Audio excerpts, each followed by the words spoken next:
আজকে জুমার দিন গেল না, দেখবেন না ওর তাহিয়াতুল ওযু নাই, ওর দুখুলুল মসজিদ নাই, ওর কাবলার জুমা নাই, ওর বাদাল জুমা নাই, ওর দোয়া লাগে না, ওর মুনাজাত লাগে না।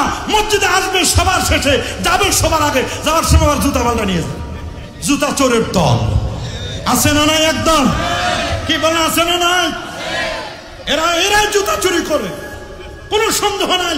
কারণ এরা দোয়া করে না, এরা কাবলার জুমা নাই, এদের কাছে বাদাল জুমা নাই। অথচ ইন্নাল আবদা, সহিহ বুখারী হাদিস, ইন্নাল আবদা লা ইয়াতাকাররাবু ইলাইয়া বিন নওয়াফিল, বান্দা নফল ইবাদতের মাধ্যমে আল্লাহ পাকের মুকাররব হয়, আল্লাহর ওলি হয়। আমরা সবচেয়ে বেশি ফতোয়া দিতেন কয়জনের কথা বললাম? মাশাআল্লাহ, কয়জন? এদেরকে বলা হয় মুকসিরিন। কি বলা হয়? সবচেয়ে বেশি ফতোয়া দিতেন। তাদের ফতোয়া অনুযায়ী সমাজ চলতো। এরা কি মুশরিক ছিল? মুকিল্লিন, কম ফতোয়া দানকারী হযরত আবু বকর সিদ্দিক রাদিয়াল্লাহু তাআলা, তিনি খুব কম ফতোয়া দিতেন। মুতাওয়াসসিতিন, আবু বকর সিদ্দিক মধ্যম পন্থার ফতোয়া দিতেন, খুব বেশি না। উনি রাষ্ট্র নিয়ে অনেক ব্যস্ত থাকতেন, অনেক কাজে ব্যস্ত থাকতেন। আর আবু বকর সিদ্দিক রাদিয়াল্লাহু তাআলা, আহা, আমার নবীকে যে কত ভালোবাসতেন। রাসূল বলেছেন, লাউ কুনতু মুত্তাখিযান খালিলা লাত্তাখাসসু আবু বকরিন খালিলা, আমি আল্লাহর পরে যদি কাউকে বন্ধু বানাতাম, আবু বকর আমি আপনাকে বানাতাম। ইন্না আফজালান নাস বা'দা আম্বিয়া আল্লাহি আবু বকরিন, আল্লাহর নবীদের পরে সবচেয়ে দামি মানুষ আবু বকর আপনি। আল্লাহু আকবার, আল্লাহু আকবার। হযরত উসমান ইবনে আফফান রাদিয়াল্লাহু তাআলা, তিনি ফতোয়া দিতেন, মধ্যম পন্থার ফতোয়া দিতেন। রাসূলুল্লাহর জামাতা এবং পৃথিবীর মধ্যে সবচেয়ে ফিতনা সৃষ্টি হলো, প্রথম ফিতনা এবং অনৈক্য দেখা দিল উসমান রাদিয়াল্লাহু তাআলার জামানায়। তাকে মিথ্যা অপবাদ দিল, রাষ্ট্রের সম্পদ তিনি কুক্ষিগত করেছেন। বলেন নাউজুবিল্লাহ।